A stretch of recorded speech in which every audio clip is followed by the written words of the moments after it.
My daughter-in-law forced me to sweep the sidewalk. Stop pretending you're the lady of the house. Do something useful for once. I stayed silent.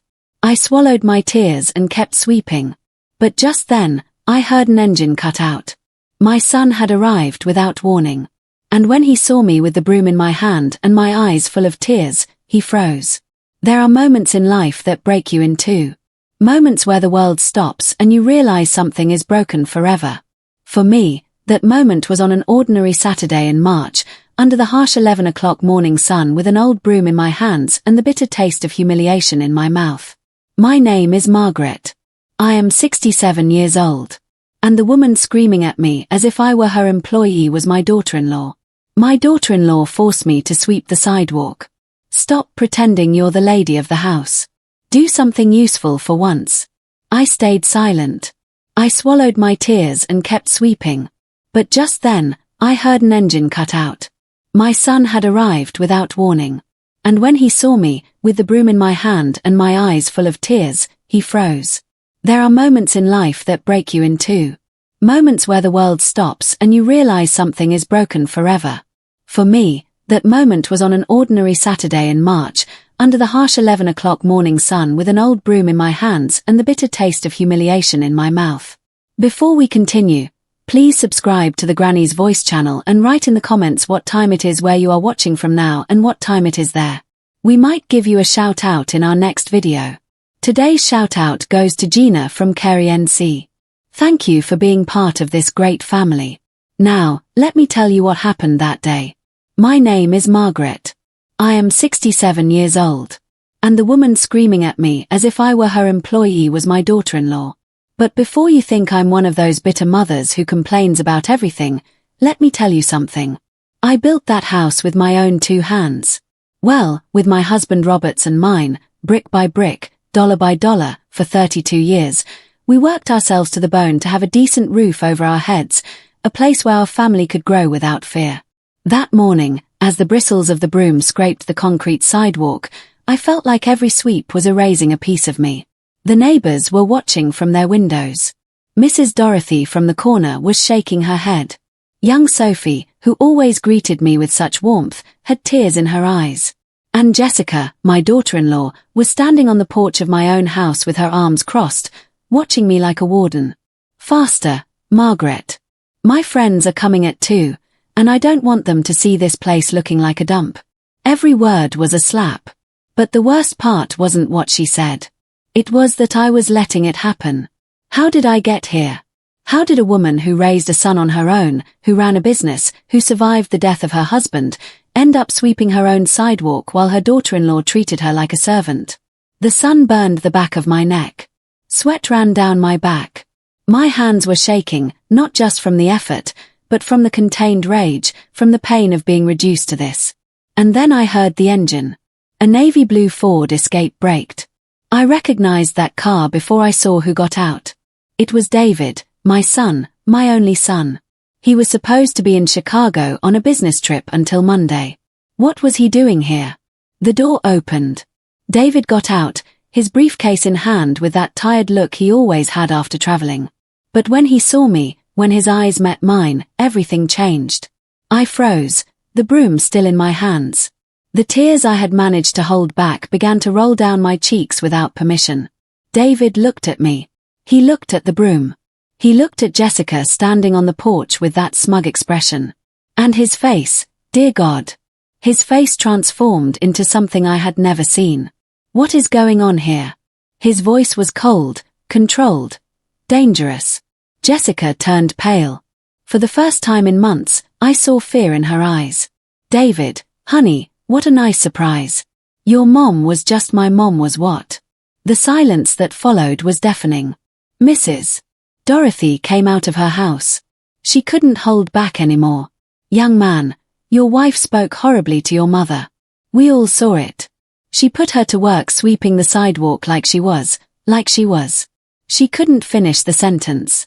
David's briefcase fell to the ground with a thud. He walked into the house without another word. I followed him, my legs trembling, not knowing what would happen. Jessica came up behind us, already trying to explain, to smooth things over, to lie. My son stopped in the middle of the living room. The room I had decorated with so much love. But something was different. He noticed it, too. He turned slowly, looking at every corner. His eyes were searching for something. "Mom." His voice cracked. "Where are the pictures of my dad?" And right there in that moment, something inside me exploded. All the humiliations I had swallowed. All the insults disguised as advice. All the times they made me feel like I was in the way in my own home. "Your wife put them away," I said in a voice I didn't recognize as my own. "She said they made the living room look dated." David closed his eyes, clenched his fists. "What else did she put away, Mom?" And then it all came out like a river breaking a dam. I told him about the wicker rocking chair where his father read the paper every evening stored in the basement. I told him about the terracotta-colored curtains I had embroidered myself replaced without asking me. I told him about the chore lists, the hurtful words, about feeling like an intruder in the home I built. David didn't interrupt. He just listened. And with every word I spoke, his expression grew harder. Jessica tried to defend herself. "Honey, she's exaggerating. I just wanted to modernize the house. Make it more. Modernize it." David cut her off with an icy stare. "Or erase us." Then he pulled out his cell phone. His fingers trembled as he looked for something on the screen. "There's something I need to show you, Mom." What I saw on that phone, what I discovered in that moment was only the beginning. Because it turned out I wasn't the only one. Jessica had been deceiving, and what was about to be revealed was going to destroy everything we thought we knew. If this story is stirring something inside you, don't go anywhere. Subscribe to this channel because what comes next is something I never imagined could happen to me, and I need someone to hear it. What do you think David discovered on that phone? How far had Jessica gone with her plan? Wait until you hear what's next. Because when the truth came out, even I was in shock. Before I tell you what David discovered on that phone, I need you to understand something. I wasn't always this frightened woman sweeping sidewalks at her own home. There was a time when I was strong, when my hands didn't tremble, when no one, absolutely no one, dared to disrespect me. That woman died 12 years ago on a Tuesday in October when Robert's heart stopped without warning. We were having breakfast. He had just turned 58. I was 55. We had been married for 33 years, and we still held hands when we walked through the park. We still laughed at jokes that only we understood. That morning, I made his coffee just as he liked it, black with a hint of cinnamon. He was reading the newspaper, complaining about politics like he did every day. Suddenly, he dropped the paper. He looked at me with a strange expression. He opened his mouth to say something and he collapsed. "A massive heart attack," the doctor said. He didn't suffer, they assured me, as if that helped. I was left alone with a 3-bedroom house in a quiet suburban neighborhood with sand-colored walls he had painted himself. With a garden where he grew his prize-winning roses because he knew they were my favorite, with memories in every corner and a silence that weighed like a stone. But I was also left with something else. A few acres of land upstate that we bought when David was 10, thinking we'd build a small cabin someday. A piece of land that was now worth about $150,000 and savings of $45,000 that we scraped together through every storm, every crisis. Robert and I were never rich. He worked at a hardware store and I ran a small supply shop across from the high school. I sold notebooks, pens, made copies. Nothing glamorous. But it was honest. It was ours.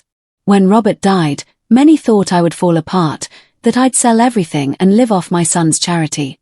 But no, I kept the shop going for 5 more years. I got up at 6 o'clock in the morning, opened at 7, tended to the students, the teachers, the neighborhood ladies who came in for copies of their recipes. I'd get home at 8 at night, make myself a chamomile tea, sit in the wicker rocking chair that had been Robert's, and cry. But the next day, I'd get up and do it all over again. That's how it was for years. David was grown by then, working for a logistics company in Chicago. He visited me every other week. I told him I was fine, not to worry, that his mom was strong, and I was, or at least I thought so. The house. Oh, this house. Every inch has a story. The terracotta curtains in the living room. I embroidered those myself one entire winter while Robert watched football games and brought me coffee. The kitchen floor. We picked it out together at a wholesale tile depot, haggling until we got a good price. The garden. The garden was Robert's pride. He planted those rose bushes when David turned 5. So there's always color in this house, he said. And oh, there was deep reds, bright pinks, climbing up the fence like a waterfall of flowers. In the living room, we had an old dark wood cabinet where we kept the family photos. Robert holding David on his baptism day. Me pregnant, hands on my belly, smiling on our anniversary trip. David graduating from college in his cap and gown with us on either side bursting with pride. And the rocking chair. That wonderful wicker rocking chair Robert bought at a craft market in Santa Fe on our only big anniversary trip. He would sit there every evening with the paper and his coffee, rocking slowly while he told me about his day. After he died, I would sit there, close my eyes, rock, and for a moment, just a brief instant, I'd feel like he was still with me. That house wasn't just walls and a roof. It was my entire life. It was Robert. It was David as a child running down the hall. It was every sacrifice, every early morning, every bill paid with sweat. That's why 3 years ago when my son told me he'd met someone, I was thrilled. David was already 35. He worked so much he'd never had a serious relationship. Seeing him in love with that light in his eyes made me happy. Her name is Jessica. Mom, she works in insurance. She's smart, independent. I think she's the one. I met her on a Sunday. She arrived in a pale blue dress, sensible heels, a perfect smile, straight black hair down to her shoulders, flawless makeup, and practiced manners. Margaret, it's so wonderful to meet you. David has told me so much about you. We sat in the living room. I had made coffee and pecan cookies. Jessica looked around with those calculating eyes, touched the back of the sofa, observed the curtains, glanced at the photographs. What a cozy house, she said. But there was something in her tone, something I couldn't decipher then. David was happy, and I wanted to be happy for him, so I smiled and poured more coffee. While they were dating, Jessica was always polite, but there were comments, small, subtle ones. Oh, Margaret, do you still use embroidered tablecloths? I prefer minimalist ones. They're more modern. These photos are nice, but so many in one room make it look cluttered, don't you think, Margaret? With all due respect, that rocking chair is really old. Haven't you thought about tossing it? I swallowed every comment. I didn't want to be the difficult mother-in-law, the one who ruins her son's happiness. They got married in a small ceremony. Jessica insisted on a minimalist garden setting. No flashy flowers. It's more elegant, she said. I kept quiet, even though I would have loved to see roses like the ones in my garden. For the first 6 months, they lived in a rented condo downtown. It seemed like everything was fine until Jessica called me one day. Margaret, I need to talk to you. Can I come over? She arrived alone. She sat in my living room. She took my hands with a warmth I now know was completely false. Margaret, I'm worried about you. Living alone at your age is dangerous. What if you fall? What if something happens and no one is there to help you? David and I have been talking. Why don't you come live with us? You deserve to be accompanied, to be cared for. We love you so much. Her words sounded beautiful. But when I analyze them now, I realize she never said, come live in our home, she said with us. As if the house was already hers. I made the biggest mistake of my life. I said yes. I thought I was making the right decision. I thought I would be close to my son, that we would be a family. I didn't know I was handing my entire life over to the wrong person. The move was fast. Too fast. Jessica organized everything in less than 2 weeks. She hired a moving company. She packed my things without asking what I wanted to take and what I didn't. When I tried to protest, she smiled with that venomous sweetness I later learned to recognize. Oh, Margaret, don't you worry about a thing. I'll take care of it. You just relax. Relax. As if uprooting an entire life is something you do without feeling anything. The day I closed the door to my house for the last time, I stood on the threshold for several minutes. I looked back. The garden with the roses, the living room window where I had watched life go by so many times, the green gate that Robert painted the last summer we spent together. "Are you sure about this, Mom?" David asked, carrying the last box. I wanted to tell him no. I wanted to scream that I felt like my soul was being ripped out. But I saw the happiness in his eyes. I saw how Jessica hugged him, how she whispered something in his ear that made him smile. "Yes, son. I'm sure." A lie. The first of many I would swallow. David and Jessica's house was modern. White walls, minimalist furniture, everything in shades of grey and beige, cold, impersonal, like a magazine photo where no one actually lives. "Welcome to your new home, Margaret," Jessica said, opening her arms in a theatrical gesture. They gave me the back bedroom, the smallest one, the one that faced the utility area where you could hear the neighbors' washing machines and the constant barking of a dog that never shut up. "It's the quietest one," Jessica justified. "The street noise won't bother you here." My furniture didn't fit. The bed Robert and I had shared for over 30 years didn't match the aesthetic. It ended up in a cousin's storage unit. The wicker rocking chair ended up in the junk room. My embroidered curtains were replaced with grey vertical blinds. "It's just that old things collect dust, Margaret, and at your age, you need more hygienic spaces." My age. That phrase became the excuse for everything. The first few days were confusing. Jessica seemed attentive. She made me tea. She asked if I needed anything, but there were unspoken rules I was discovering the hard way. I couldn't move anything. "Everything has its place, Margaret." I couldn't cook without her permission. "It's just that I have a system." No offense. I couldn't invite my friends over. "Let me know well in advance so I can have the house presentable." I couldn't sit in the living room if she had visitors. "It's just that I need privacy with my friends."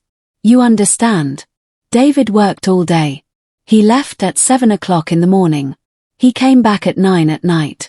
He'd arrive tired, eat a quick dinner, and lock himself in his study to finish work.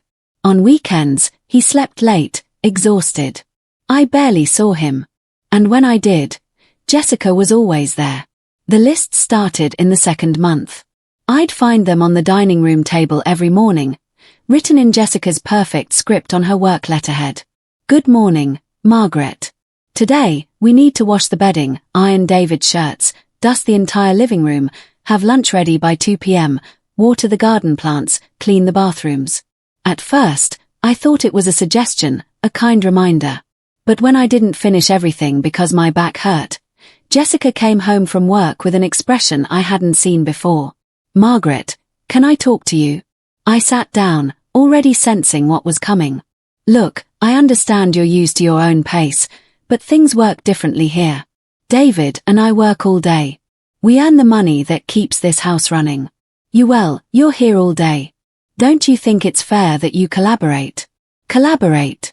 What a nice word for work without pay in a house that isn't yours.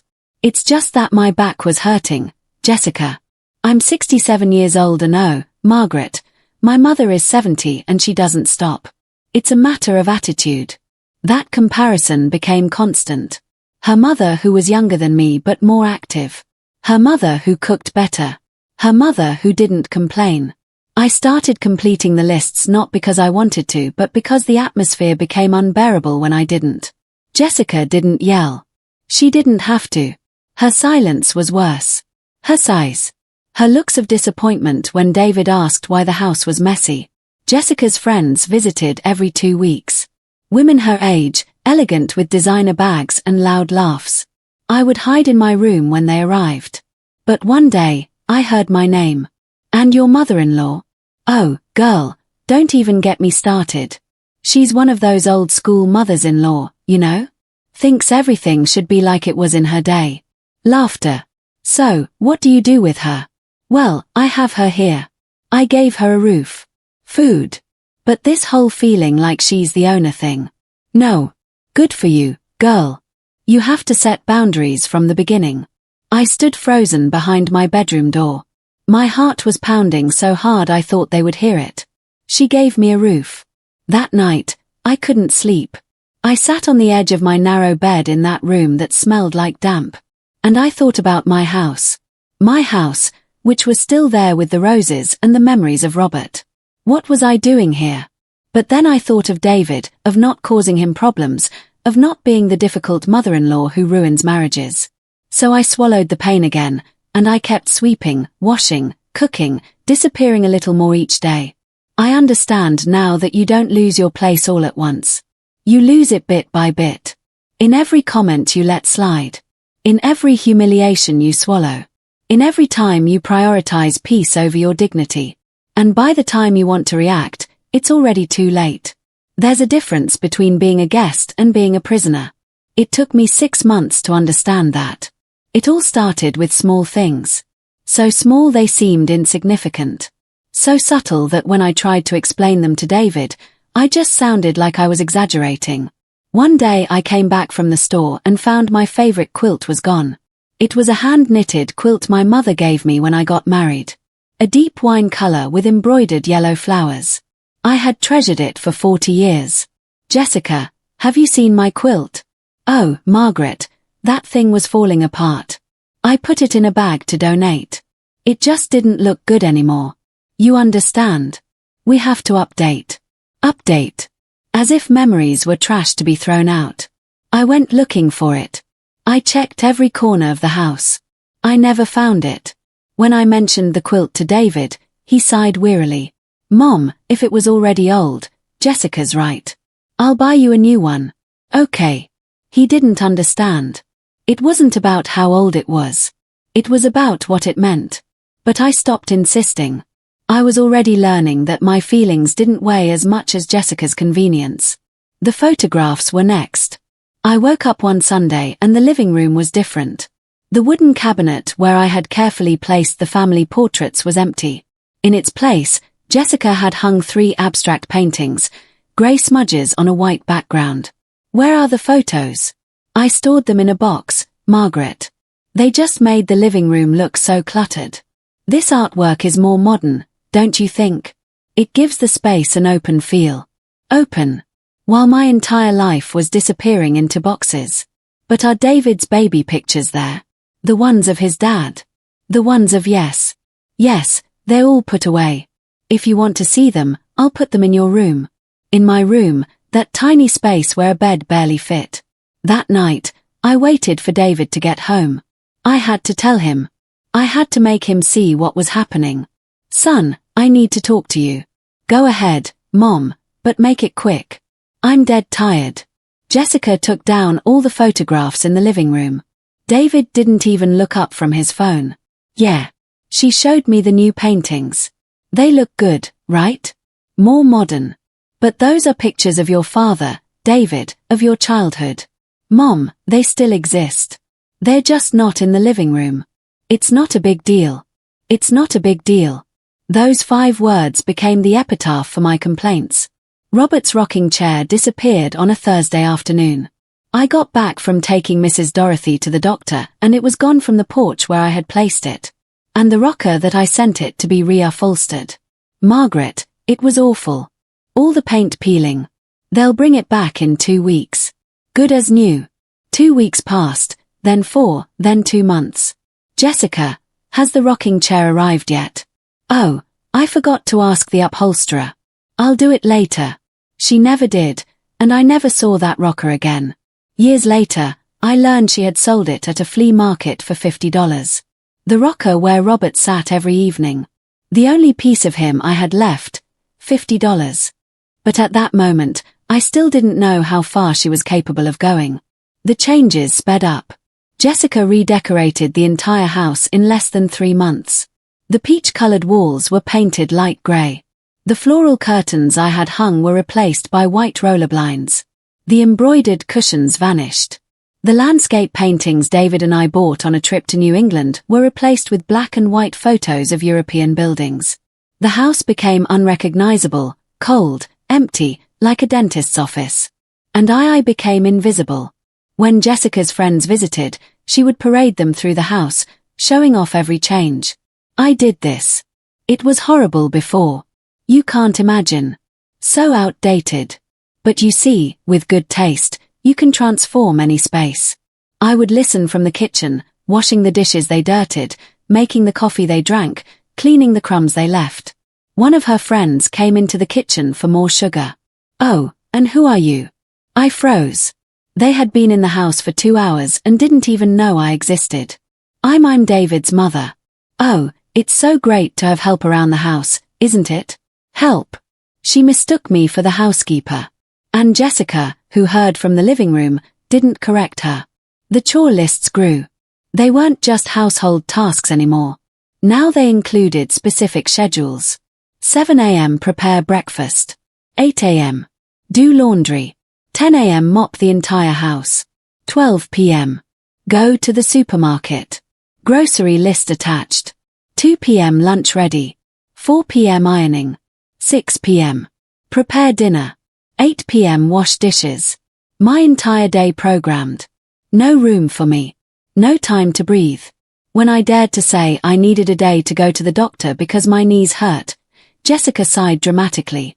"Oh, Margaret, that's the exact day some of David's clients are coming for dinner.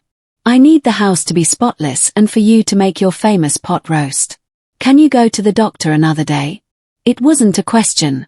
It was an order disguised as a request. I cancelled the doctor's appointment. David started coming home later and later. We ate dinner in silence, the three of us. He checked his phone. Jessica talked about her day, her sales, her achievements. I chewed slowly, trying not to make noise, not to be in the way. "Doesn't the house look amazing now, honey?" Jessica would ask. "Yeah, it's great," David would reply without looking up. "Your mom helped me a lot today. She cooked a delicious meal." Helped. As if it were a favor and not my daily obligation. One night while I was washing dishes, I heard Jessica talking on the phone with her sister, Amanda. "No, don't worry. I've got everything under control. The old lady does whatever I tell her."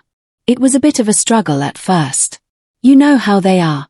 They think they're still in charge, but she understands how things work here now. I dried my trembling hands. I walked out of the kitchen and straight to my room. I sat on the bed and looked around. That tiny space without my things, without my memories, without anything to remind me who I had been. How had I let it get to this point? At what moment did I stop being Margaret, the owner of her own life, and become the mother-in-law, the one who obeys in silence?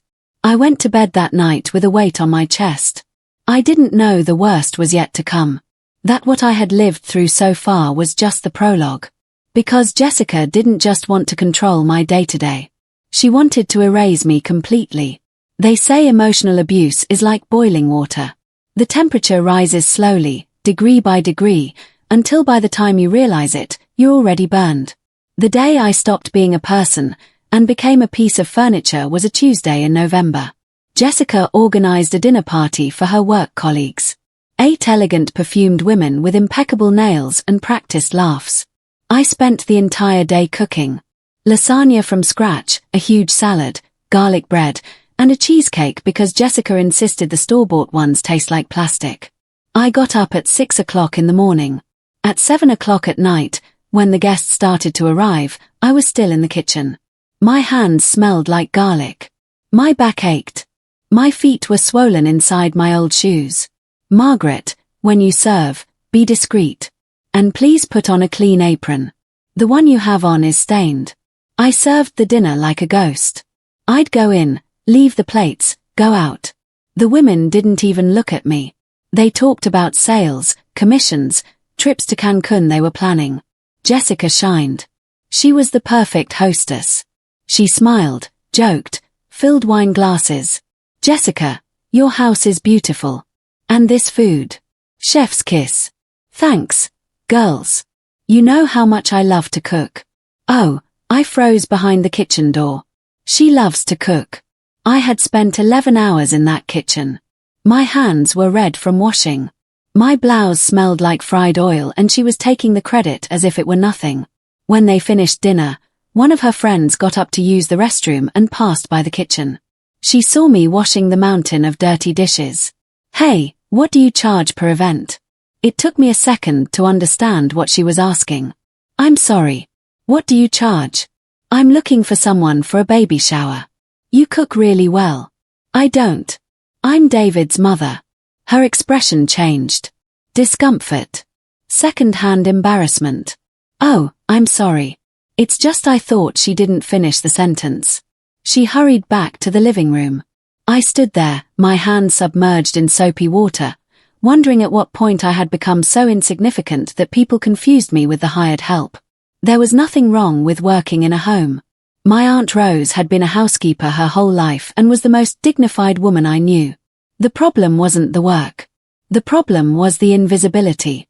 It was not existing as a person. It was that my own daughter-in-law allowed me to be mistaken and said nothing to correct it. From that night on, the dinners became frequent. Every 2 weeks, Jessica hosted gatherings. I cooked, I served, I cleaned, she received the compliments. David was never at these dinners. He always had meetings, trips, deadlines. His absence became so normal that I stopped missing him. Or maybe I just got used to the abandonment. The chore lists weren't enough for Jessica anymore. Now she came with an imaginary stopwatch. "Margaret, that bathroom should have been done 20 minutes ago. What happened?" It's just that the tile was very I'm not interested. When something takes longer than necessary, it's because it's not being done right. Learn to organize yourself better. Organize. As if my 67 years and my aching knees were just excuses from a lazy person. I stopped eating with them. Not because Jessica directly told me to, but because the atmosphere was so tense, it made my stomach clench. I ate in the kitchen, standing up quickly. Whatever was left over from what I prepared for them. I lost 15 pounds in 4 months. "Mom, you look very thin," David said one Sunday when he got a closer look at me. "I'm fine, son. Are you sure? Are you eating well?" Jessica interrupted before I could answer. "Oh, honey, your mom looks great. At our age, it's good to watch our weight, right, Margaret?" I nodded. Because I had already learned that contradicting Jessica in front of David only caused more problems. Sundays were the worst. Jessica would invite her family, her mom, Linda, her sister, Amanda, with her 2 teenage kids, her father, Frank, who never spoke but looked with disdain at everything that wasn't to his liking. I would prepare food for 9 people. They would sit in the living room, in the dining room, talking, laughing. I served, I picked up, I washed. "Oh, Jessica, it's so nice that your mother-in-law helps you," Linda would say. Helps that word again as if it were my choice and not my sentence. One afternoon, while I was mopping the living room floor, I heard Amanda ask in a low voice, "And your mother-in-law doesn't have anywhere to live. Is that why she's here? She has a house, but she's too old to live alone. Besides, this way, she helps me with the chores. It's a win-win. Win-win, a mutual benefit, as if I were gaining anything other than daily humiliation." My only escape was Mrs. Dorothy, my lifelong neighbor who now lived 3 blocks away. I visited her on Wednesday afternoons when Jessica left early for her spin class. "Margaret, you look worse every time I see you," Dorothy would tell me, her eyes full of concern. "What is that woman doing to you?" "Nothing, Dorothy. I'm just tired." "That's not tired. That's sadness. She's consuming you." Dorothy was right. But admitting it out loud meant accepting that I had made the worst mistake of my life. One night, looking through some papers in my room, I found the deed to my house.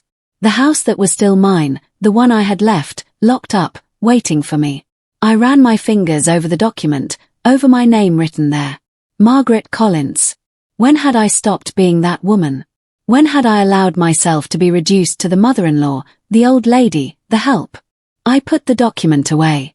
But that night, I dreamed of my garden, of the roses, of Robert's rocking chair, of the curtains I had embroidered myself.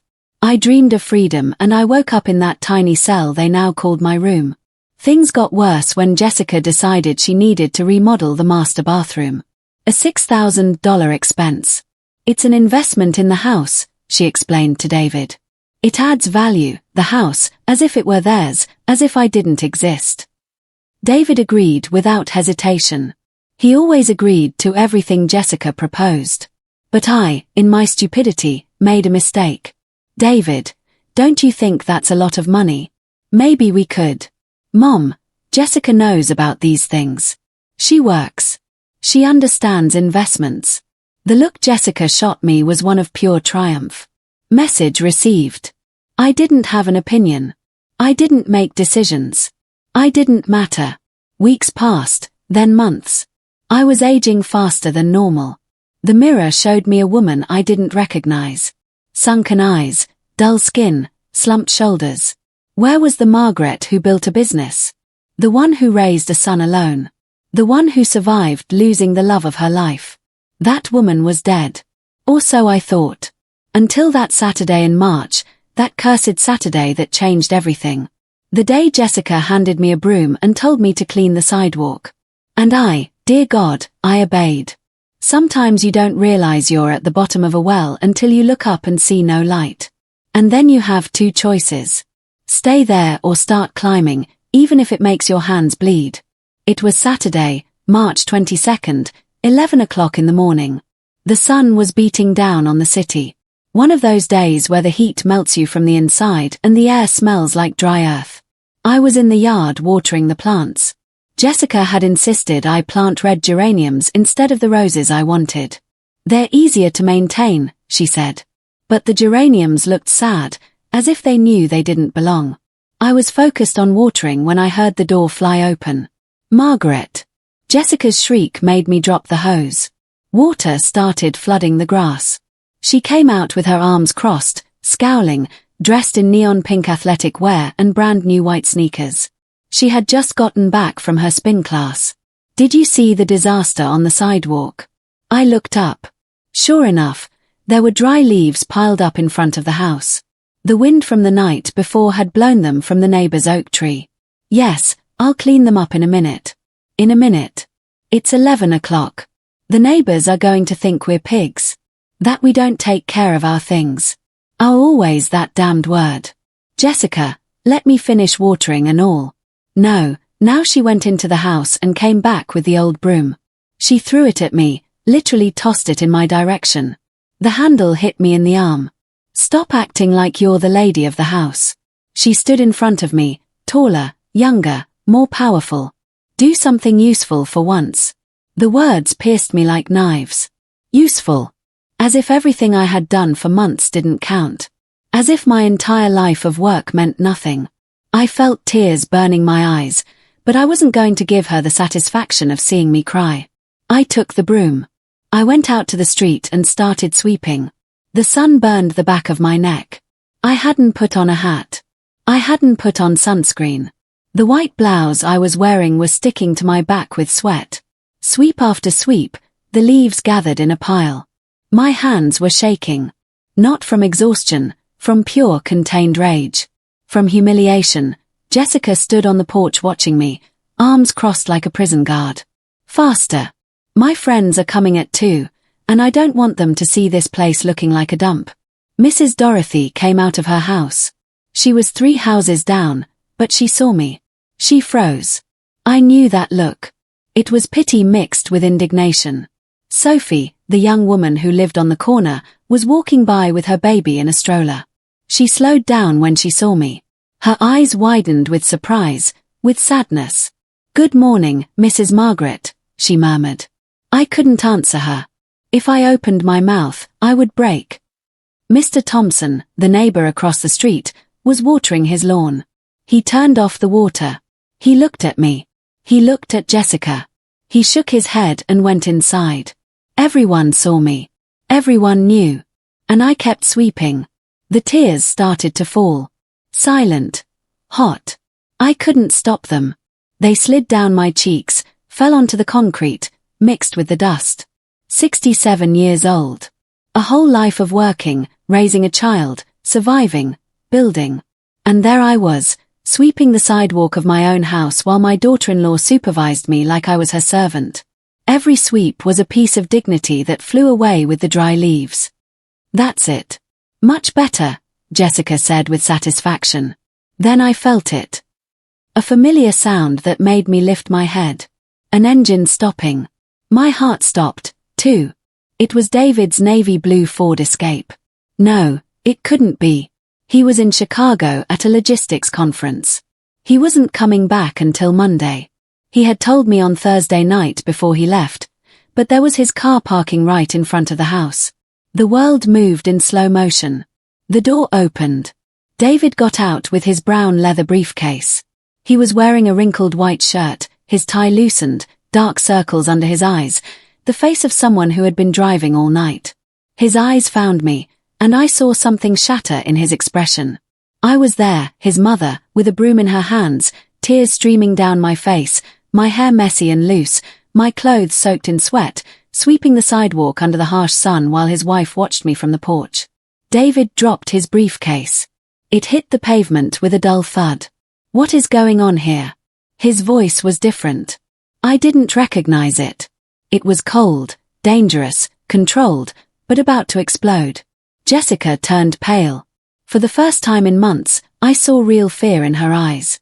David, honey, what a surprise. I didn't know. What is going on? Here. He repeated the question slowly. Each word was a falling stone. Your mom was just helping with helping. Mrs. Dorothy couldn't take it anymore. She came out of her house with the kind of courage only age can give you. Young man, your wife spoke horribly to your mother. We all saw it. She put her to work sweeping like she was. Dorothy couldn't finish. Her voice broke. Sophie also got closer, still holding her baby. It's true, Mr. David. She yelled at her. She threw the broom at her. She's been out here for over half an hour in this sun. David looked at me. Really looked at me as if he was seeing me for the first time in months. He saw the tears. He saw my trembling hands clinging to the broom. He saw Jessica's posture still on the porch with the expression of someone caught in the act. He didn't say another word. He picked up his briefcase from the ground. He walked into the house. I followed him. My legs could barely hold me. I left the broom leaning against the wall. Jessica came up behind us, her voice already syrupy, trying to fix what had just broken. Honey, let me explain. It's just that your mom hadn't cleaned. And David held up his hand. A simple gesture that silenced her instantly. He stood in the middle of the living room. That living room I no longer recognized. That living room, Jessica had emptied of everything that was ours. He turned slowly, his eyes scanned every corner, searching. And then he asked with a voice I had never heard. Mom, where are the pictures of my dad? That simple question was the key that opened the floodgates. Everything I had held back. Everything I had swallowed. Everything I had endured in silence for months came pouring out. Your wife put them away, I said. And my voice wasn't the same either. She said they made the living room look dated. David closed his eyes, clenched his fists. What else did she put away, Mom? And then I told him, everything. Sometimes it takes someone seeing you at your absolute worst for you to finally dare to show the truth because shared pain becomes lighter or at least more visible. The words came out like a flood, as if they had been held back for months behind a dam that was about to collapse. I told him about my mother's hand-knitted quilt that disappeared, about the wicker rocking chair that never came back from the upholsterers, about the embroidered curtains she threw in the trash without my permission, about how every piece of Robert, every memory of our life had been systematically erased. I told him about the endless lists, about getting up at 6 to have everything ready, about cooking for her dinner parties while she took the credit, about eating standing up in the kitchen because there was no longer a place for me at that table. I told him about her friends who mistook me for the housekeeper, about her mother, Linda, who asked if I didn't have anywhere else to live, about her sister, Amanda, who said it was a win-win to have me there serving them. David didn't interrupt. He was sitting on the grey sofa that I hadn't chosen. His hands were clasped, his knuckles white from the pressure, his jaw tight. Jessica tried to cut in every few sentences. That's not how it happened, honey. She's exaggerating. I never said that. She misunderstood. It's just that your mom is very sensitive. She takes everything personally. But David ignored her. His eyes were fixed on me. And in them, I saw something that broke my heart. Guilt. When I finished talking, the silence was crushing. David rubbed his face with both hands. He looked years older than when he had walked in. Mom, I didn't know. I know, son. No, I didn't realize that. I know. He stood up. He walked to the wall where our photographs used to be. Now there were abstract grey smudges hung with perfect precision. "Where are they?" he asked without turning around. "In boxes in the storage closet," Jessica answered in a trembling voice. "Get them, honey. It's just that. Get them now." The tone allowed no argument. Jessica left for the utility room where the storage closet was. We heard her moving things. It took several minutes. David took the chance to come closer to me. "Mom, forgive me. It's not your fault, David. You work so hard. You couldn't." "Yes, I could have. I should have seen you. I should have asked you. I should have." His voice broke. "I should have defended my mother." Those words broke me more than all the humiliations combined. Jessica returned, dragging 2 cardboard boxes. She dropped them in front of David with more force than necessary. He knelt. He opened the first one, and what he saw made him freeze. The photographs were there, but not carefully. They were thrown in, some of them bent. The frame from our wedding had broken glass. The photo of David with his dad on his graduation day was stained with damp. David took them out one by one.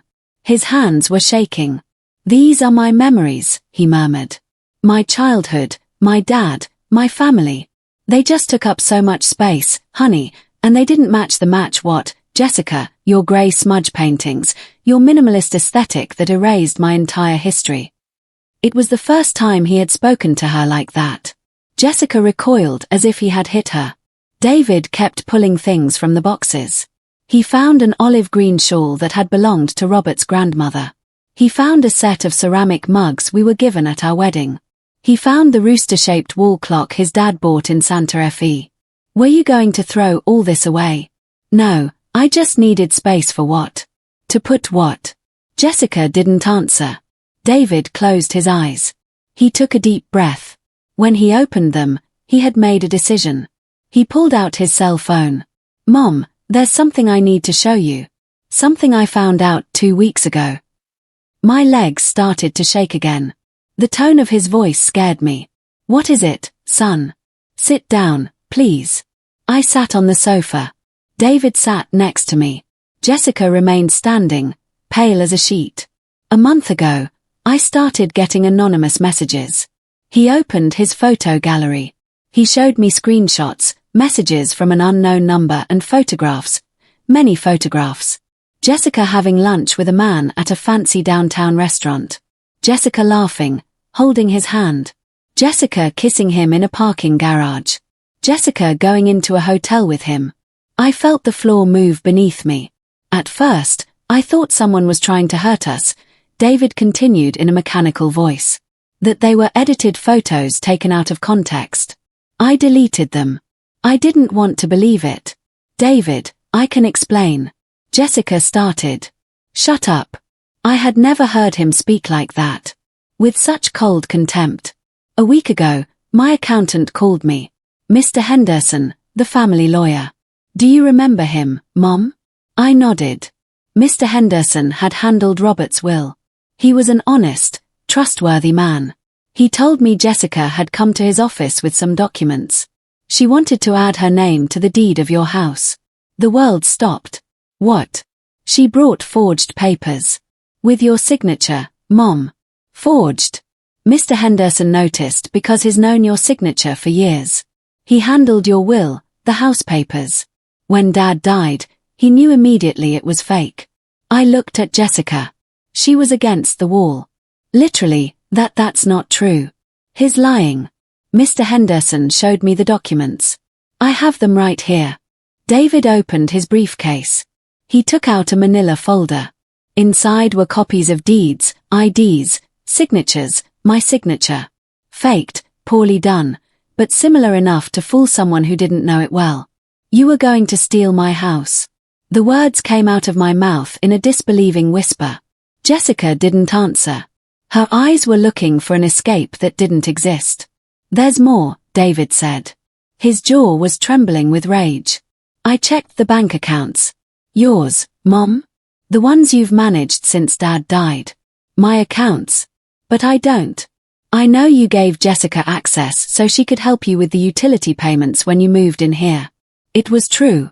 Jessica had convinced me it was just easier that way, that she could handle paying the light, water, and phone bills from her banking app. In the last 8 months, there have been transfers from your account to an account I don't recognize. Deposits of $1,000 every month, sometimes more. I did the math in my head. My heart sped up. That's more than $9,000. $9,000 exactly.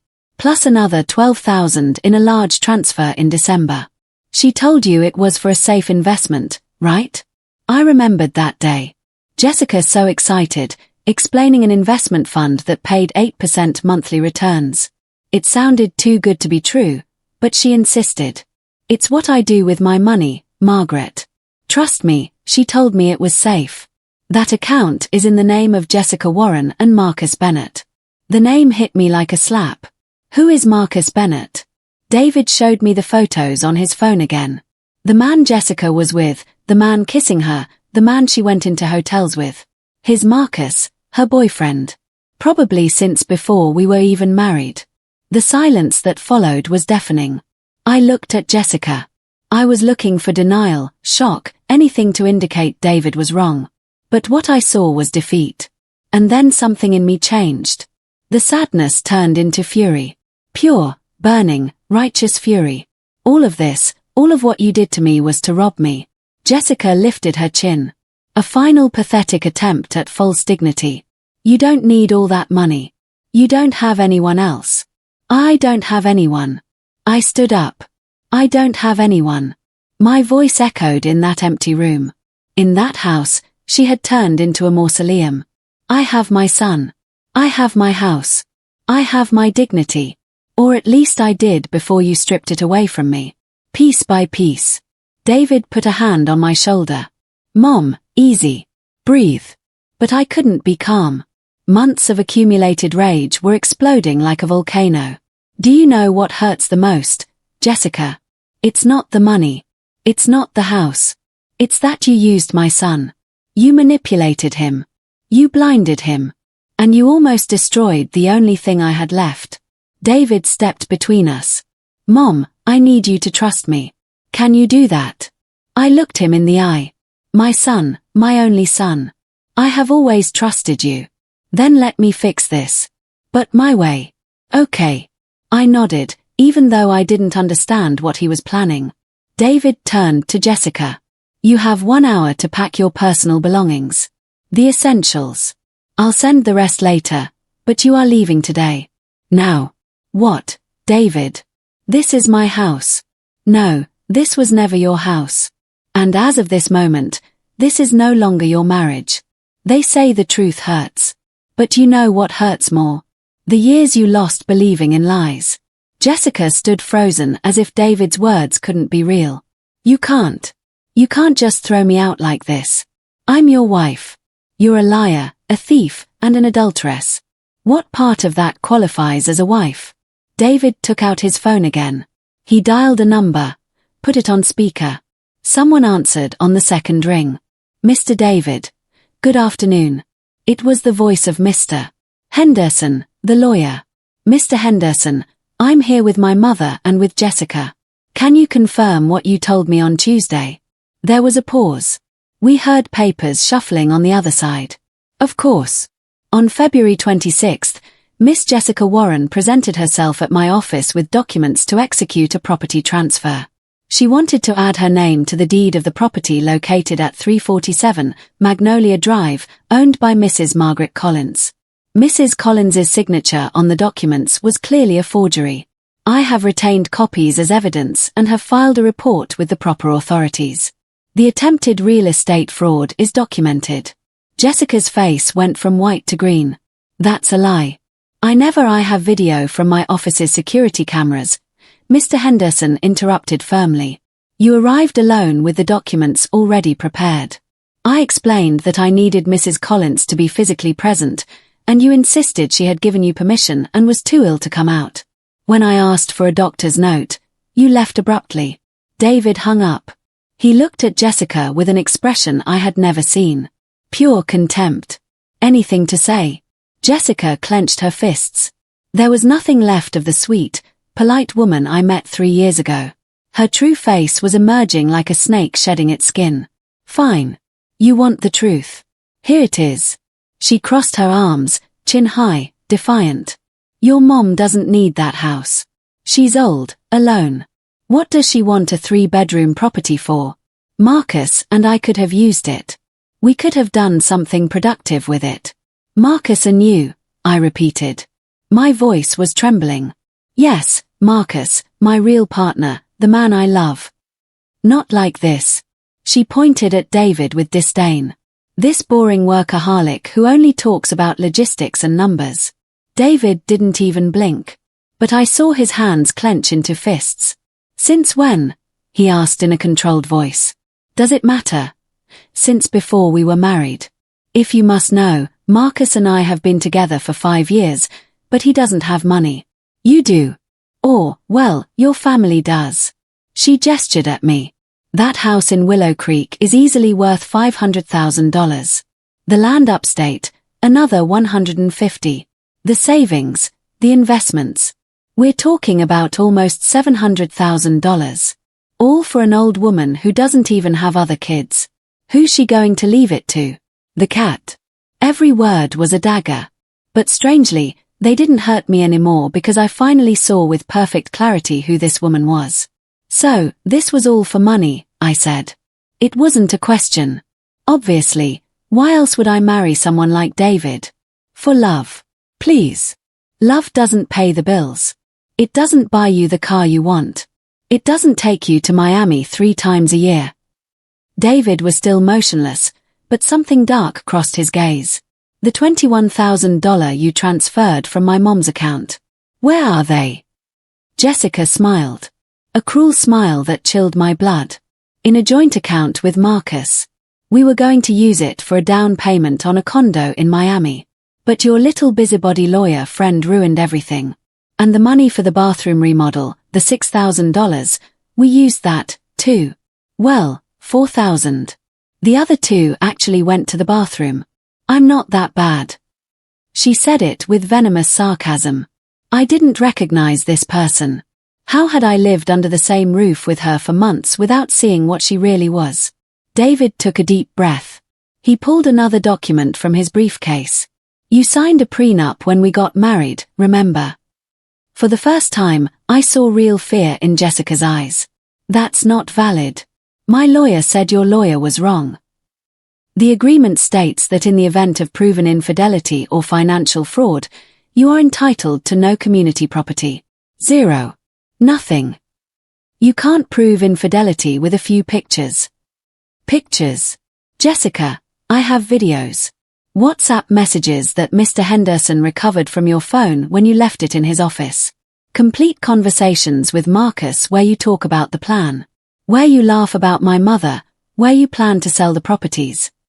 David slid his phone across the table toward her. On the screen, a WhatsApp conversation. Jessica. February 14th.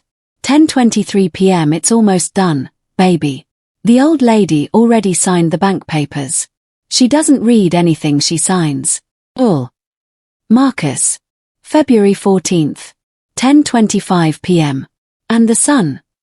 Jessica. February 14:26 p.m. Even easier. He comes home so tired he doesn't even ask questions. Plus, he thinks I'm a saint. Marcus. February 14th, 10:28 p.m. How much longer? Jessica. February 14th, 10:30 p.m. 2 months maximum. As soon as we have the house in my name, I'm leaving him. We sell everything. We're off to Miami.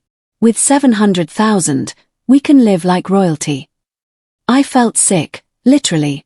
I had to sit down before I fell. This is. I couldn't find the words. This is attempted fraud, theft, forgery, and adultery, David said mechanically. And it's all documented, recorded with dates, times, and witnesses. Jessica tried to grab the phone, but David pulled it back. Don't even try. It's all backed up in the cloud. With my lawyer, with Mr. Henderson, with the police. The police. I filed a formal police report on Thursday. That's why I came back from Chicago early. I wasn't at a conference. I was at the district attorney's office filing evidence, requesting a restraining order, making sure you can never get near my mother again. The silence that followed was absolute. Jessica finally understood that she had lost everything. You have 1 hour, David repeated. Pack your clothes, your personal items, no furniture, no electronics, nothing that isn't yours, and get out. And where am I supposed to go? Not my problem. Call Marcus. Call your mother. Call whoever you want, but you're leaving. Jessica looked at me then, and in her eyes, I saw something surprising. A plea. Mrs. Margaret, please tell him not to do this. I made mistakes. But, mistakes. The word came out of my mouth like venom. You call months of humiliation mistakes. Stealing my money, trying to take my house, using my son like a stepping stone. I stood up. I walked toward her. I had never felt so tall. I gave you my trust. I opened my life to you. I left my home for you and you. You turned me into your servant. You erased me. You stole from me. You stripped me of everything except my dignity. I stopped inches from her face. And that, mija, I said using the Spanish word on purpose, that you could never take because you didn't know where to look for it. Jessica recoiled as if I had slapped her. David checked his watch. 57 minutes. Jessica understood there was nothing more to say. She went up the stairs to the master bedroom. We heard her throwing things, opening drawers, crying, but I didn't care anymore. I sat down next to my son. I took his hand. The same hand I held when he learned to walk. When I took him to his first day of school when his father died and we cried together all night. Thank you, son. Don't thank me, Mom. This is what I should have done from the beginning. How did you know the photos? Mrs. Dorothy sent them to me. I froze. Dorothy. She messaged me on Facebook a month ago. Told me she had to talk to me. She told me everything. How Jessica treated you, how she saw you looking worse and worse. She even sent me pictures of you cleaning, cooking, serving. I didn't believe her at first. I thought she was exaggerating. But then I started to investigate and I found everything else. Mrs. Dorothy, my neighbor, my friend, the one who never abandoned me. She hired a private investigator with her own money, David continued. He followed Jessica for 3 weeks, got the pictures with Marcus, documented every outing, every lie. He handed it all to me in a manila envelope last Tuesday. The tears were rolling down my cheeks, but they were different now. They were tears of relief, of gratitude. I have something to tell you, too, Mom. David's tone changed. He got serious. What is it, son? Your house. The one in Willow Creek. I never really closed it up. What do you mean? I hired someone to take care of it, to water the plants, to keep everything just as it was. I've been paying the utilities, everything. My heart skipped a beat. Why? Because I always knew you'd be back. Sometimes justice doesn't come when you expect it. It comes when you least imagine. In the way you least anticipate, from the hands you never thought. 45 minutes later, Jessica came down the stairs, dragging 2 large suitcases. Her eyes were red, her makeup was smeared, her hair a mess. There was nothing left of the perfect, controlled woman who had been my tormentor for months. David was standing by the door, arms crossed. I remained seated on the sofa, watching a silent witness to the end of this nightmare. I'm ready. I'm leaving, Jessica said in a broken voice. Wait. David held up a hand. Before you go, there's one more thing. He pulled a new folder from his briefcase. He opened it on the coffee table. These are the divorce papers. They're already prepared, signed by me. All they need is your signature. Jessica turned even paler. Already? So fast. My lawyer drafted them on Wednesday as soon as we confirmed all the fraud. You can sign them now or you can wait for a process server to deliver them to your new address. Your choice. Jessica looked at the papers as if they were poisonous snakes. If I sign now, what do I get? David let out a dry, humorless laugh. What do you get? Nothing. Absolutely nothing. I already explained that. The prenup makes it very clear. But we were married for 3 years. There must be something. There was, and you stole it. The $21,000 from my mother, that could have been yours if you had been honest. If you had been a good wife, a good daughter-in-law, but you chose to be a thief. David's words were like sentences. Cold. Final. Jessica looked for my gaze. One last time. Mrs. Margaret, if you drop the charges, I can pay the money back a little at a time. I swear No. My voice sounded firmer than I felt inside. There are no deals, no negotiations. You made your choice. Now live with the consequences. I stood up. I walked toward her slowly. This time I wasn't shaking. I wasn't crying. I was completely whole. Do you know what the worst part of all this is, Jessica? It's not what you did to me. It's what you did to him. I pointed at David. He loved you. He really did. He worked like a dog to give you the life you wanted. He'd come home exhausted, but he always asked how your day was. He respected you. He admired you. And you. You used him as a ladder, as a bank, as a fool. Jessica looked down. That is something you will never be able to repair because the love you destroy doesn't come back. And the respect you lose is never recovered. I took the documents from the table. I put them in her hands. Sign and get out before I change my mind and ask to have you arrested right here. Jessica took the pen with trembling hands. She signed every page without reading. She knew she had lost any and all bargaining power. When she finished, David took the documents. He reviewed them quickly. He put them back in his folder. One more thing, he said before she could grab her suitcases. He took out his phone again. He opened his banking app. He showed her the screen. I've just frozen all our joint accounts. I blocked your credit cards linked to my name. I cancelled the insurance on the car I was paying for. I removed your access to every service or platform that was under my name. Jessica's eyes widened in panic. But how am I going to? That's your problem. Call Marcus. I'm sure he'll help you with all that true love you two have. The sarcasm in his voice was as sharp as a razor. Jessica grabbed her suitcases. She opened the door. She paused on the threshold. This isn't over. I'm going to fight this. I'm going to, David interrupted her. Please do it because I have a lot more evidence I haven't shown. Security videos, messages, testimonies, and every time you fight, every time you try something, I will present more evidence until you not only lose the divorce, but you end up in prison for fraud. They stared at each other for 5 long seconds. Jessica left without saying goodbye, without looking back.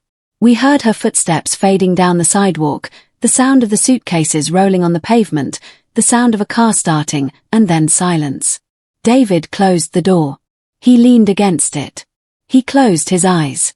And then he crumbled. He didn't cry, but his entire body was shaking. 3 years of marriage, of illusions, of plans for the future, all destroyed in a single afternoon. I went to him. I hugged him like when he was a little boy and fell in the park. Like when he cried on my shoulder the day we buried his father. It's over, son.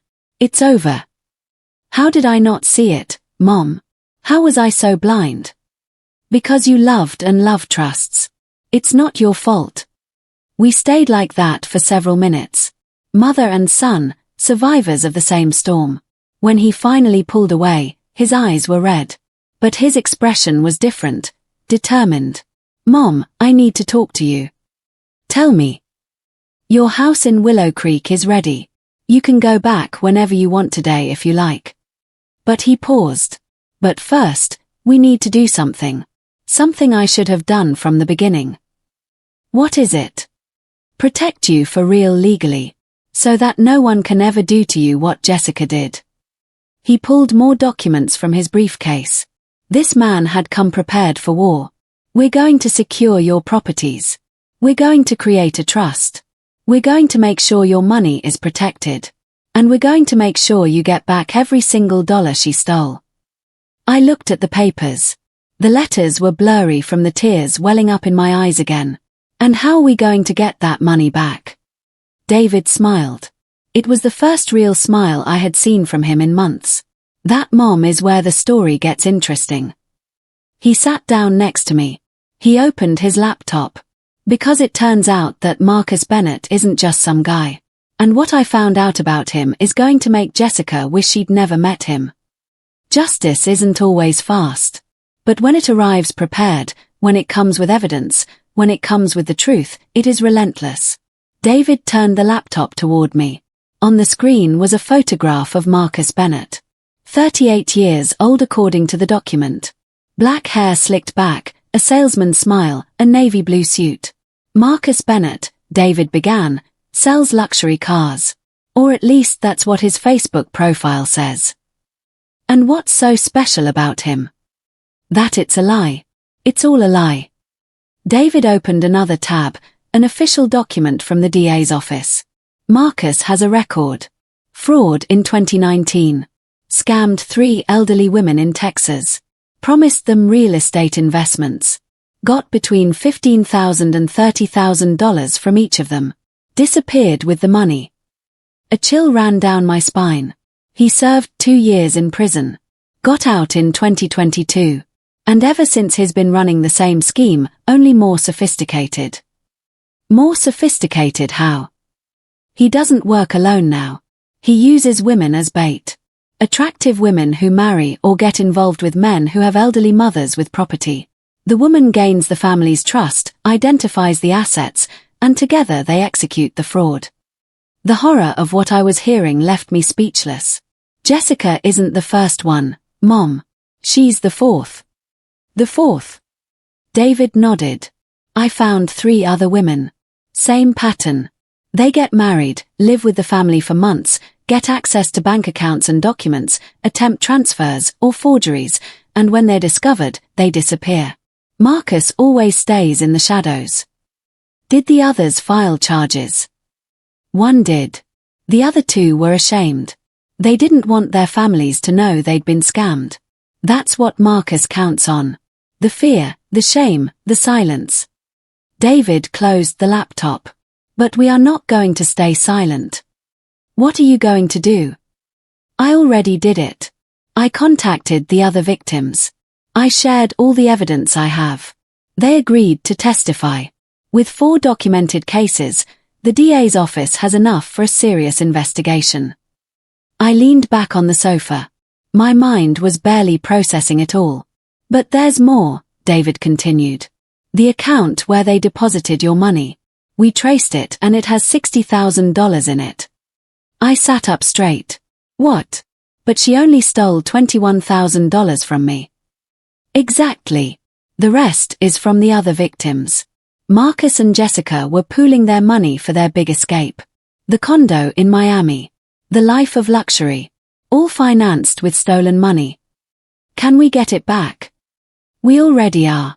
My lawyer filed for an asset seizure. A judge froze the account on Friday. Neither Jessica nor Marcus can touch that money. For the first time in months, I felt something like hope. And now? Now we wait. The legal process is slow, but with all the evidence we have, it's a sure thing. You're going to get your money back, Mom. With interest, every dollar. David took my hands. But that's not all. There's something else I want to do. He opened another folder. This one had different documents. I want us to go to the lawyer's office tomorrow. We need to legally secure your properties so that no one ever can try to take them from you again. And how do we do that? An irrevocable trust. Your house and your land will be protected. Only you can access them. No one else. Not even me. I looked him in the eye. Not even you. Not even me, Mom. Because what I learned in all of this is that trust isn't enough. You need legal protection. Real solid protection. The tears rolled down my cheeks again, but they were different now. They were tears of relief, of gratitude, of love. I also want you to go back to your house, David said. To your house, where your memories are, where Dad is, where your life is, and you. I'm going to stay here for now. I need to sell this place, close this chapter, but I'll visit you every weekend. Like before, like it should be. You don't want me to stay with you? David shook his head. No, Mom. You deserve your space, your freedom, your peace. For months, I took all of that away from you without realizing it. It's time for you to get it back. He hugged me tightly like he hadn't since he was a child. Forgive me for not seeing, for not listening, for not protecting you. That's enough, son. It's over. No, it's not. And I'm going to spend the rest of my life making it up to you. We stayed like that. Mother and son, survivors. Outside, the sun was beginning to set. The golden light streamed through the windows of that house that was never mine. That I never wanted to be mine. And for the first time in months, I took a deep breath because I knew that tomorrow I would wake up in my own bed, in my own house, surrounded by my memories. Because the nightmare was over. Or at least I thought it was. Because what I would discover in the coming days would teach me that justice isn't just about getting back what was taken. It's about making sure they can never do it again. When you hit rock bottom, there are only two paths. Stay there or start climbing. And I had spent far too long in the dark. Monday morning, David and I went to the lawyer's office. Mr. Henderson greeted us with a warm hug.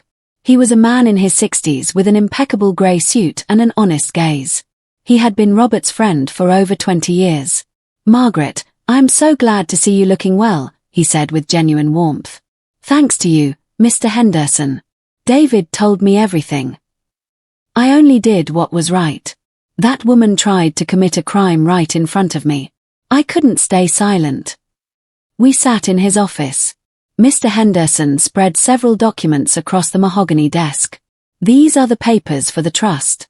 Once signed, your properties are completely protected. No one will be able to sell, transfer, or mortgage them without your personal physical authorization, not even with power of attorney. And if something happens to me? I asked. The trust designates David as the sole beneficiary upon your passing. But as long as you are living, only you decide. I signed every document. With every signature, I felt like I was reclaiming pieces of myself, my autonomy, my power. Now, about the stolen money, Mr. Henderson continued. The account is frozen, but we need to act quickly because Jessica and Marcus are going to try to move it. How do you know? David asked. Because they already tried. On Saturday night, Marcus attempted an international wire transfer to an account in Panama. The bank blocked it automatically because of the court order. That made them nervous. Is that good for us? It's excellent because it proves intent to hide assets. That makes the charges more severe. Mr. Henderson took out another envelope. This one was thicker. Furthermore, I have something else. The other 3 victims have agreed to join a class action lawsuit. With all 4 cases together, we're talking about fraud totaling over $85,000. The figure left me breathless. Marcus did that to other families. To 3 others that we found. There are probably more who haven't dared to come forward. David clenched his fists. That man deserves to be in prison. And he will be. The DA's office has already issued an arrest warrant. It's a matter of days. We left the lawyer's office with a strange feeling. It was relief mixed with something else. With power, with control, reclaimed. What's next, son? I asked as we walked to the parking garage. Now we go to your house. To my house. Yes, it's time for you to go home. The drive to Willow Creek was quiet. I looked out the window, watching the familiar streets go by. The park where David used to play as a child, the bakery where Robert bought pastries every Sunday, the supply shop that had been mine. When we turned onto Magnolia Drive, my heart began to beat faster. And then I saw it. My house, the sand-colored walls, the green gate, and the roses. Dear God, the roses were more beautiful than ever. They had grown, covering almost the entire front fence in a cascade of red and pink. I hired Mr. Thompson to take care of them, David explained. He watered them every few days, gave them fertilizer. I got out of the car, my legs shaking. I walked to the gate. David handed me the keys. My keys, the ones I had left behind months ago. I opened the door slowly.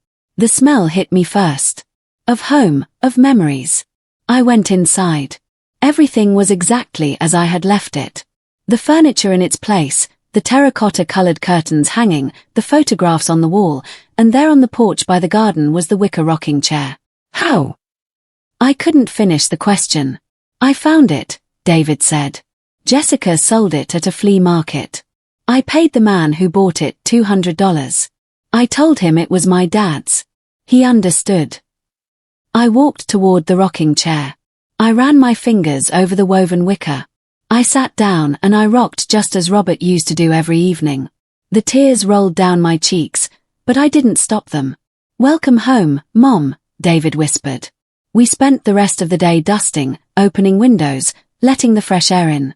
David brought in the boxes with the photographs Jessica had hidden. We hung them up again, one by one.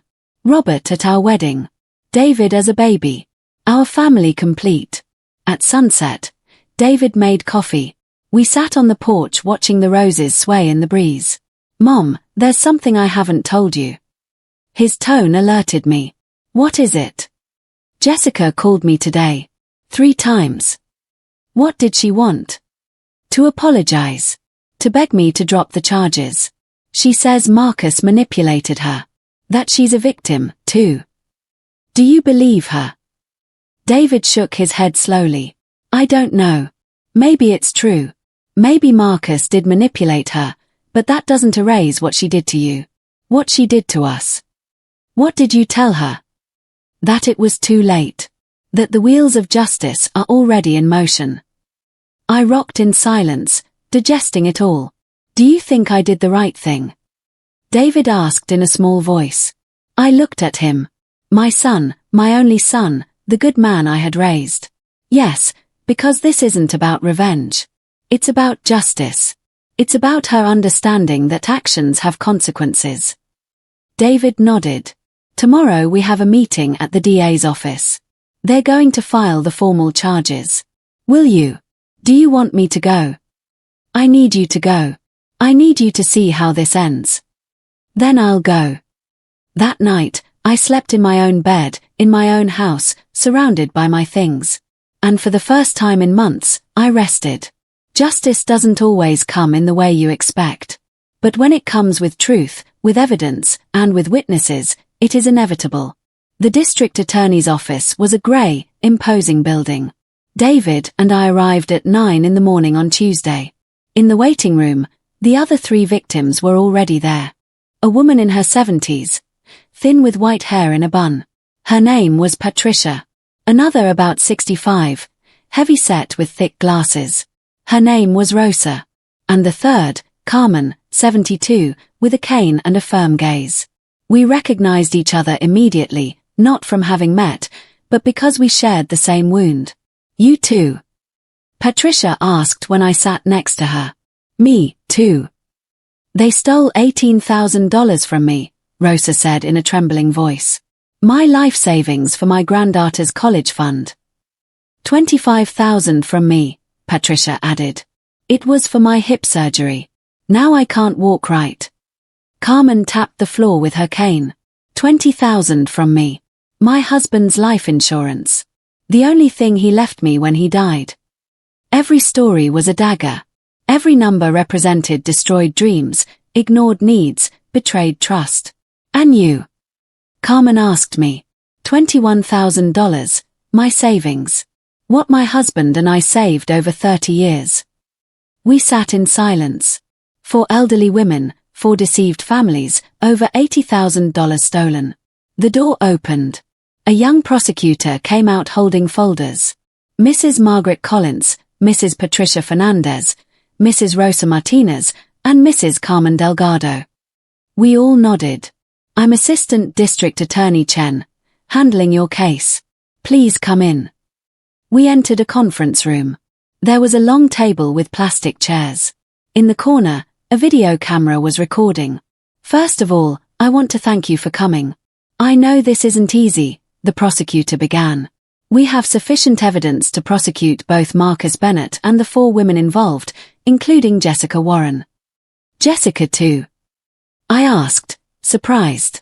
"Of course, She wasn't a victim. She was an accomplice. The evidence clearly shows that.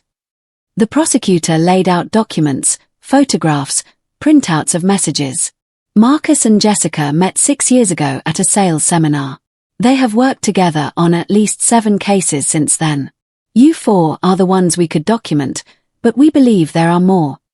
7 families. Rosa asked, incredulous. At least.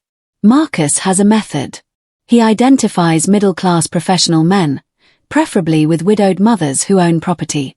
Jessica, or another woman, approaches the man, starts a relationship, marries him, or moves in. She gains the family's trust, and when she has access to accounts and documents, she strikes. Patricia began to cry silently. They transfer the money to joint accounts, wait a few months, and then try to wire it overseas before disappearing. Try? David asked. Yes, because this time they didn't succeed. Thanks to Mr. Henderson, the lawyer, alerting you in time, and Mr. Collins acting quickly, we froze everything before they could move it. The prosecutor smiled for the first time. The $60,000 that are in the frozen account will be returned to each of you proportionally according to what was stolen plus damages. Rosa let out a sob of relief. Really? We're going to get our money back? Yes. Not all at once. The process takes 3 to 6 months, but you will get it back. For the first time, I felt like I could breathe fully. And them? Marcus and Jessica? Carmen asked. Marcus already has an arrest warrant. We are actively searching for him. Jessica is cooperating. Cooperating? The prosecutor nodded. She came in yesterday alone. She asked for a deal. She offered to testify against Marcus, provide evidence, testify in exchange for a reduced sentence. I felt a mix of emotions, rage, disbelief, and something like pity. And are you going to accept? David asked in a hard tone. It depends on how useful her testimony is. But even with a deal, she will face charges. Probably 2 years in prison and full restitution. 2 years for destroying lives, for stealing dreams, for betraying trust. And Marcus, I insisted. If we catch him with his prior and these new charges, he's looking at 8 to 12 years, no possibility of parole. The meeting lasted 2 more hours. We signed statements, answered questions, shared evidence. When we left, the 4 of us hugged strangers who had become sisters through shared pain. God bless you, Patricia said. See you at the trial, Rosa added. Carmen squeezed my hand. You were brave to report it first. Because of you, we dared to come forward, too.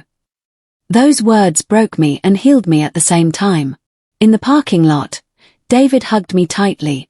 It's over, Mom. It's really over. Is it really? Yes. Now all that's left is to live. We drove back to Willow Creek. The sun shone differently. The air smelled cleaner. When we got to the house, there was a car parked out front. Mrs. Dorothy got out carrying a steaming hot casserole dish. Margaret, I brought you a casserole to celebrate your homecoming. Behind her was Sophie with her baby and Mr. Thompson with a bag of groceries. We neighbors pitched in for some groceries, so you don't have to worry about a thing for a few days, Mr. Thompson said sheepishly. I was speechless. My community, my neighbors, my people. That afternoon we ate together in the garden under the roses with the smell of the casserole filling the air with laughter and hugs and the warmth of knowing I was supported. And I understood something fundamental. Wealth isn't what you have. It's who holds you up when you fall. Sometimes justice comes in unexpected ways. Not just from the courts, but from the neighbors who never abandoned you. 6 months later, I'm sitting in the wicker rocking chair on the porch of my house. It's 6 o'clock in the evening, and the sun is painting the sky orange and pink. The roses are at their peak, blooming as they never have before. I have a cup of coffee in my hands, strong with cinnamon, just how my mother taught me to make it. And for the first time in years, I feel at peace. Marcus Bennett was arrested 3 weeks after that meeting at the DA's office. He tried to flee to Mexico, but was caught at the border. He is now in state prison, serving a 10-year sentence with no chance of early release. Jessica fulfilled her part of the deal. She testified. She turned over evidence. She confessed to everything. They gave her 2.5 years, but with the possibility of serving it on probation if she completes a rehabilitation and community service program. I saw her only once after the trial. It was in the courthouse, the day of her sentencing. She looked different, no makeup, her hair pulled back in a simple ponytail, plain clothes, swollen eyes. When she saw me, she looked down. She didn't dare approach me. I didn't try to speak to her either. Some wounds don't need words. Just time. I got my $21,000 back. With interest and damages, it came to $26,000. That money is now in a secure investment account managed by a reputable bank. It earns modest but real returns. Patricia, Rosa, and Carmen also got their money back. We meet once a month for coffee. We've become friends, sisters in battle. As Patricia says, David sold the condo where he lived with Jessica. He didn't want to keep a single memory of that place. With the money, he bought a small apartment about 15 minutes from here. He comes for dinner every Sunday. He's going to therapy. He says he needs to heal to understand how he missed the signs to learn to trust again. I also went to therapy for 3 months. My therapist helped me understand something important, that I wasn't weak for allowing the abuse. That emotional abuse is systematic, subtle, designed precisely so you don't see it until it's too late. It wasn't your fault, she repeated to me in every session. You were the victim of an expert manipulator. Those words freed me from a guilt I didn't deserve to carry. My house is full of life again. The terracotta curtains are back up. The photographs hang on every wall. Robert's rocking chair has its place of honor on the porch. I opened a small workshop in the guest room. I teach sewing to women in the neighborhood. We meet twice a week. We embroider, we knit, we talk. We call ourselves the Unbreakables. There are 8 of us, all over 60. All with stories of resilience. Some widows, some divorced, 1 or 2 single by choice, but all of us unbreakable. We sell what we make at a local craft market. Embroidered tablecloths, knitted cushions, shawls. We don't make much. But it's not about the money. It's about the company, the purpose, the feeling of being useful and valued. Mrs. Dorothy is part of the group. She's the one who really saved me. The one who opened David's eyes. The one who never stopped seeing me. I knew something was wrong, she told me one day while we were sewing. You looked more and more faded, like a candle burning down. Why didn't you tell me directly? Because you wouldn't have believed me. When you're in the middle of the abuse, you can't see it. You need someone on the outside to hold up the mirror. She was right. The land upstate is still mine. David suggested I sell it to have more liquidity, but I decided to keep it. Maybe one day I'll build that little cabin Robert and I dreamed of. Or maybe I'll leave it to David. Or maybe I'll just keep it as a reminder that I can. On Sundays, after eating with David, we sit in the garden. He tells me about his work, his plans, the women he's met, but isn't quite ready to start anything serious with. Give it time, son. The heart heals at its own pace. And you, Mom, are you healed? The question still takes me by surprise every time he asks. I'm working on it a little more every day. And it's true. There are good days and there are hard days. Days when I feel strong and days when the memory of those dark months hits me without warning. But even on the hard days, I know something I didn't know before. I know I can survive. I know I am stronger than I thought. I know I deserve respect, dignity, and love. And I know that I will never ever again allow anyone to make me feel like less than what I am. This evening, as I rock in Robert's chair, I think about the long road I've traveled, about the woman I was, about the woman I almost lost, about the woman I am now. And I smile because the real justice wasn't seeing Jessica convicted. It wasn't getting my money back. It wasn't even returning to my house. The real justice was getting myself back. Sometimes I think about that day with the broom. About the tears falling on the pavement, about the humiliation that broke me, but also woke me up. Because I learned one thing. It's never too late to defend what you've built. It's never too late to remind everyone who you are. And it's never, ever too late to sweep, but only the trash that doesn't belong to you. Dignity is not a gift. It's not up for negotiation. You don't beg for it, you defend it. And I, Margaret Collins, at 67 years old, finally learned to defend mine. Today marks 1 year since that confrontation in David's living room. 1 year since I watched Jessica sign away her lies and walk out of our lives. The seasons have turned full circle, and I'm standing in my garden, pruning the roses that Mr. Thompson so faithfully tended while I was away. The morning sun is warm on my face, and I can hear the sound of laughter from inside the house. The Unbreakables are meeting today. Our weekly sewing circle has become something more, a lifeline for all of us. Patricia's hip is healing well after her surgery. Rosa's granddaughter just started her sophomore year at university. Carmen finally took that trip to visit her sister in California, something she'd been putting off for years because she thought she couldn't afford it. And me. I'm learning to live again. Not the half-life I was existing in under Jessica's roof, but truly living. Yesterday, I enrolled in a watercolor painting class at the community center. Something I always wanted to do but never made time for. Robert would have liked that. He always said I saw beauty in things other people overlooked. David pulls into the driveway just as I'm finishing with the roses. He's earlier than usual for our Sunday dinner. When he gets out of the car, I notice he's not alone.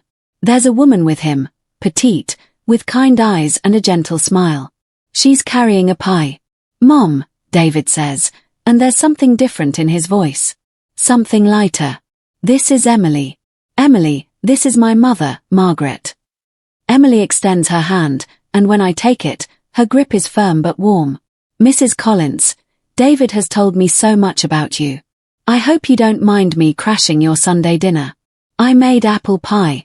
David mentioned it's your favorite." I look at my son, and I see it in his eyes. His healing. His learning to trust again. And this time, his taking it slow, introducing her to me early, wanting my opinion, my blessing. "Apple pie is perfect," I say, taking the dish from her hands. "And please, call me Margaret. Come in, both of you. I have some friends I'd like you to meet." Inside, the Unbreakables are setting up for our sewing circle. Mrs. Dorothy spots us first and waves enthusiastically. Sophie is there with her now toddling baby, who's fascinated by a basket of colorful thread spools. Patricia and Rosa are debating the best pattern for a quilt we're making for the church raffle. Carmen is already at the sewing machine, her skilled fingers guiding fabric with the confidence of someone who's found her purpose again. As I introduce Emily to everyone, as I watch her smile and laugh and fit seamlessly into this community we've built, I feel something unexpected. Not just peace, but joy. Pure, uncomplicated joy. Later, after the pie is served and everyone has gone home except David and Emily, we sit on the porch as the sun sets.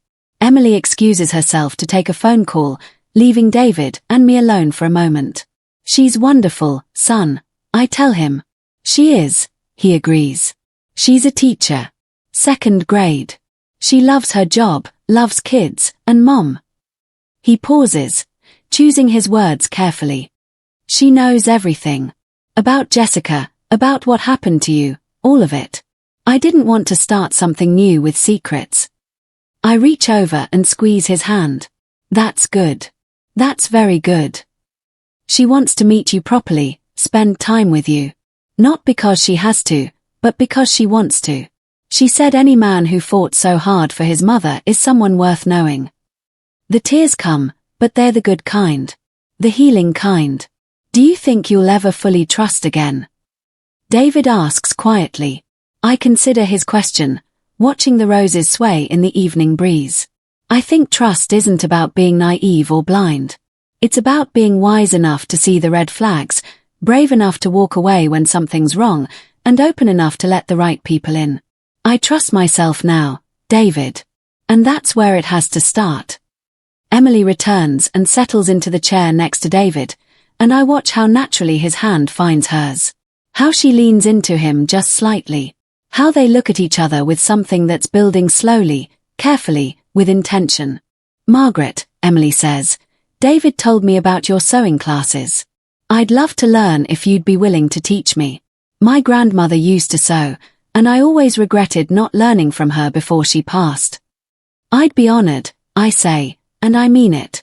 As the evening deepens and the fireflies begin their dance across the garden, I rock in Robert's chair and think about the long journey that brought me here. The pain, the betrayal, the moment I almost lost myself completely.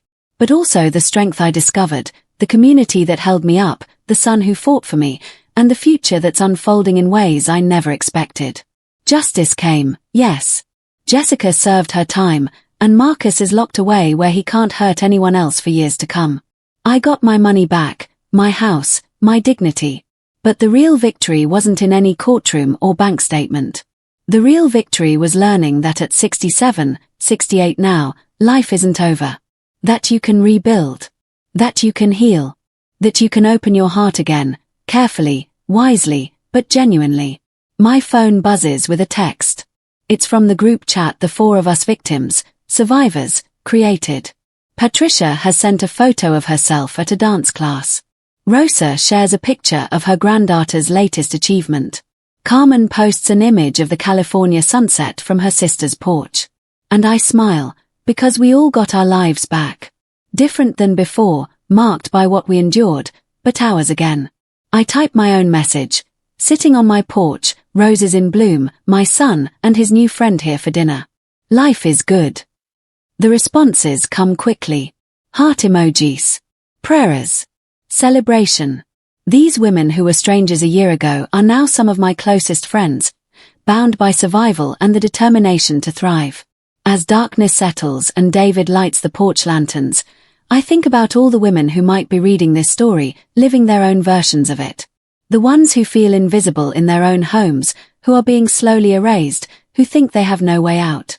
I want to tell them, you are stronger than you know. Your dignity cannot be taken, only surrendered, and you don't have to surrender it. There are people who will help you, neighbors, lawyers, family, friends. The path out of darkness exists, even when you can't see it. Document everything. Trust your instincts. Speak up. Fight back. And know that on the other side of that fear, that confrontation, that terrifying moment of standing up for yourself, there is life. Real, full, beautiful life. I am Margaret Collins. I am 68 years old. I am a widow, a mother, a teacher, a survivor, and a woman who reclaimed her story. And I am enough. If this story touched something in your heart, if it made you reflect on dignity, respect, and the courage to defend yourself, remember this, it's never too late. It's never too late to speak up, to walk away, to start over, to reclaim your life. Because true wealth isn't what you possess. It's what you refuse to let anyone take from you. And the most precious thing you own is yourself.